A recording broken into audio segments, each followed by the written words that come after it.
So something that I wanted to talk to you guys about that I found a little concerning is just this dramatic move in society into determining medicine as law. Um, and it's not that it's bad. Okay, so medicine and the medical field is a practice, which means that it's a science being applied and tested, and it has varying results with different people. It's not necessarily a bad thing. It is, like I said, it's a practice. It's not fact. It's not the end all be all, but we treat it in society as fact and the end all be all. We treat all science that way. But science in and of itself is it's a hypothesis that we put forward, and we take observations and we draw conclusions on it. But as we know throughout history, science constantly changes, and medicine constantly changes. It may surprise you, but medicine's actually been around for over 60,000 years. We've traced it back to very early civilizations when they were using medicinal plants to help with things. And so all of these things have been around for since the beginning of mankind in different ways. But it's never been considered to be, a law of fact. And that's because, like I said, different people, everybody's different. All of our cells are different. All of our DNAs are different. We all react to things differently. But something that we have seen in this current phase of society that we're in is a constant desire to say that because this occurred, it is fact, and we can only say things that support X, Y, and Z. And I think that's what we're basically seeing today as certain organizations push to stop the infodemic, as they call it, the infodemic, misinformation. And I was thinking about that. Well, what is misinformation anyway? Misinformation is misleading the general public into a perception of things for the benefit of a certain group or a certain person, whatever that may be. And so, when I was reading through that and thinking about some of these stories that I've seen hit the headlines, I mean, there's a news agency that actually has an entire page dedicated to misinformation, and I was reading through what was determined to be misinformation, and basically it was anything that was conservative bias was automatically misinformation.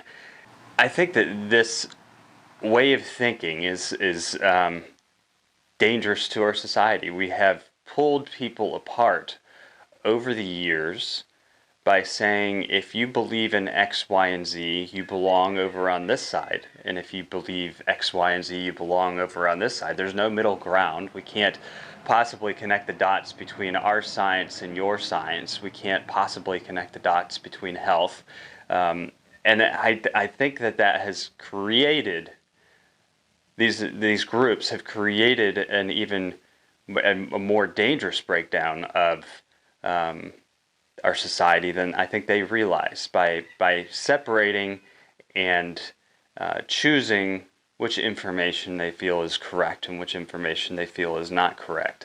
I do believe that our social media platforms, who are considered stakeholders in all of this, have done their best to allow people to share their opinion. But I also think that to a certain extent, these organizations have infiltrated even their organizations and influenced their organizations into determining what is factual and what is not factual information. Whether you believe in a certain virus or not, the rest of the world is impacted by it, and it's impacting you. I mean, it's impacting what you're able to do, where you're able to go. And when I think about a virus, I think that that's really kind of the impact that it has. Is it's a limiter. It keeps us from feeling well. It keeps us from going out and doing the things that we want to do. So denying it isn't necessarily a correct approach, and that's just my opinion. I mean, you can deny it all you want to, or you can look at it as a challenge to overcome. But again, I think that this comes into that gray area of misinformation, where if we have people out there saying that this is what this is, and this is how it impacts you. And then we have another group of people out there saying, no, it's not real, it doesn't exist. It's hard to come up with anybody in the center ground to bridge that gap. Personally, I have never had any vaccines. I rarely ever seek medical treatment. And that's just, the lifestyle that I have led. But the reason why that lifestyle has been successful to me is because I have something else that works for me. And I think that when it comes to healthcare and it comes to taking care of ourselves, this is something that we all have to investigate for ourselves and make our own choices on. I hope that regardless of where society goes, the one thing that we can always do is respect the fundamental liberty of giving people the rights to their bodies. It's funny because it seems like there's a left and right split on things like abortion, where the people over on the left say we want to have the right to do it. It's our body. We have the right to make our own decisions. And the people on the right say, well, it's a life, and you don't have the right to take a life. I kind of see this with medicine, only it's the other way around. There are people on the right saying, well, it's my body, I have the right to make a decision. Then we have people on the left saying, it's our society, you have to take this and that to be a part of it. There's always contradicting hypocrisy, it would seem. And so I think we need to find a middle ground. But what I was saying is, for me, prayer has always been effective. But I don't think it's necessarily effective for everybody. And that's where I don't think that medicine is a bad thing. I actually have a deep respect for what doctors do, and I have a deep respect for the research that they put in and what they're attempting to accomplish. I think that there are many different types of doctors. There are doctors who put their faith in certain medicines, and doctors who believe in other types of science, other types of avenues. And that's the great thing about science, is it always has many, many avenues.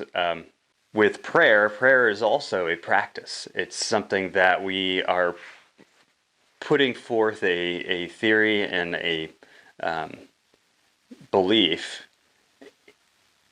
to see an outcome in. And when we pray, we're practicing that knowledge, we're practicing that faith, we're putting it forward. I think that people who pray, and I've been bashed many times on YouTube for talking about prayer at all, but for a lot of people, it starts with a belief in God, and then you begin to have faith in that belief. Faith is more or less what I would call confidence that God will take care of you and God will be able to heal you. And for a lot of people, that's all that it takes. And they see healings and they call them miracles. I have experienced many, many quote-unquote miracles in my lifetime. And I have come to see miracles as more or less affirmations of what it is that I'm seeking at the time that I'm praying. Because they don't seem like miracles when there's something that continuously happen to you. When you're able to pray and see results, they no longer seem like a miracle, but more or less something that is definitive, something that happens.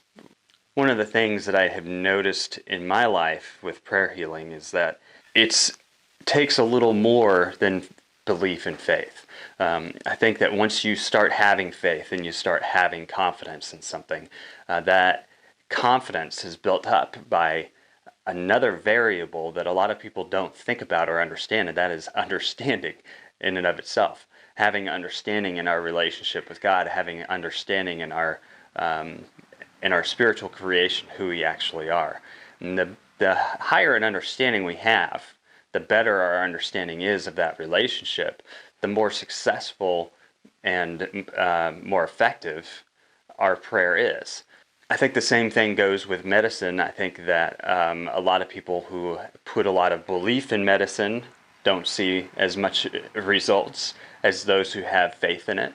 And then those who have an understanding in how it works tend to experience the best outcomes.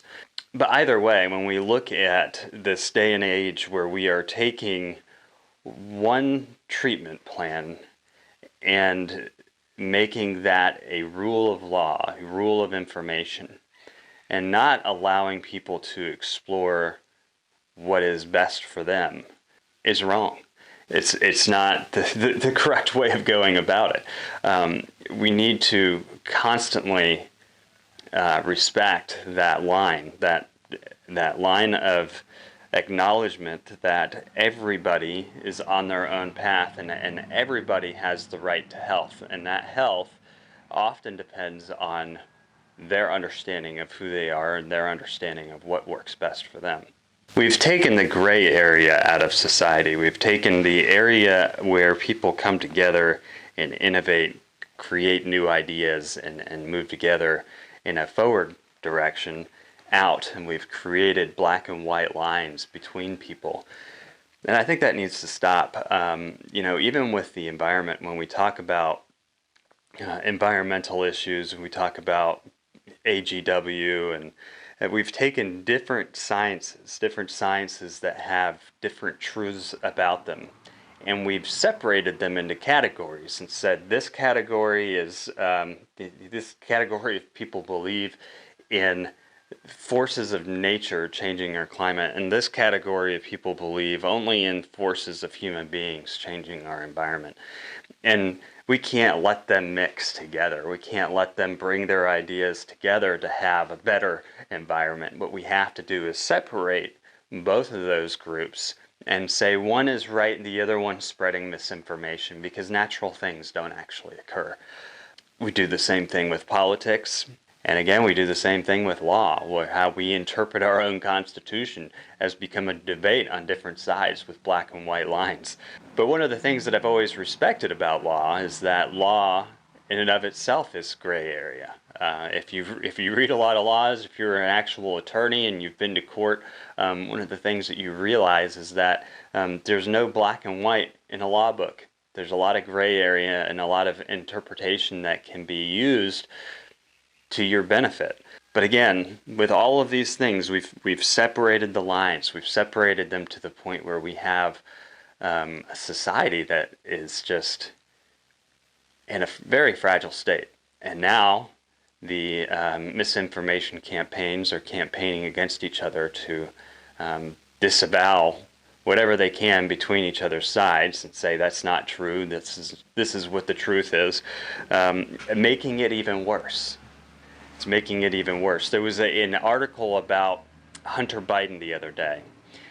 There wasn't it was just bringing up some emails, and a lot of this was stuff that I didn't think was anything new. I think a lot of us already knew this information. Again, nobody denied the information, but what ended up happening was we started to immediately see a campaign from a lot of news agencies and from social media companies like Facebook and Twitter to pull things down and hide the information. But the information was never actually factually denied, and it how you process that information is also a choice. I mean, I think one of the important things when it comes to voting is that we see the information and are allowed to make a decision on it. This was a case where the information was trying to be pulled down and removed without denying it, and that in and of itself is a disinformation campaign. So here's an example of a misinformation campaign that some people don't realize even happened. But when we talked about canning, I posted a video on canning the other day, and people were getting on my case saying, the lid shortage and the mason jars aren't coming back on the shelves anytime soon because Newell sent a letter out to all of its customers saying that they've pulled it off the shelves and they don't plan on putting anything back on the shelves until March 21st or 2021. And I actually reached out to Newell Corp because I wanted to verify my information. And basically, what Newell Corp said is that, and I was wrong about this in my video, I said that they wouldn't be doing anything to expand um, production, but that they would be trying to maximize what they have. And what Newell Corp has actually done is they've gone out and they've subcontracted with other organizations to make their jars, to make their lids, to increase their capacity. So they're already maxed out. Now they've subbed out materials and things to everybody else. They're still trying to put things on the shelves as quickly as they can get them out. They haven't stopped doing that. I don't think that they plan to stop doing that. But what they have done is they've reached out. They've signed contracts with other manufacturers to help boost supplies going into next season so that they will have enough stock, because many of us believe that we'll see a lot of victory gardens again next year, so people will continue to be canning, and they need to have that stock. So they have reached out, they have done everything they can to bring in more jars and more lids, but they have not stopped stocking the shelves. They're obviously beyond what they can. The market has gone beyond what they're able to supply to it, but they are dedicated to bringing what they can to the shelves. The misinformation in this case actually is coming from groups posing themselves on. There's when you type in mason jars, you'll see these companies, the Mason Official. Or I think if you actually look at the logo on their page, it's spelled Mason Jar Official, something like that. Anyway, these are companies that are kind of using the branding looks of Newell. Ball jars and cur jars. They're using their looks, and then they're saying we're the official mason jar company. And they even have disclosures on their website that say there's been a lot of disinformation out there. We're the official site, and we're taking the legal steps against anybody who is trying to mimic us.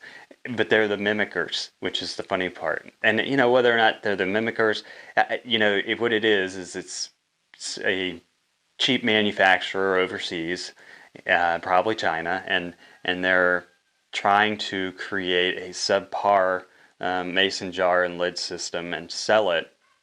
And they're getting people to buy their stuff by making them fearful that there's a big canning shortage and that the supplies aren't going to come back on the shelves until next spring, so you don't have any other choice but to buy from them.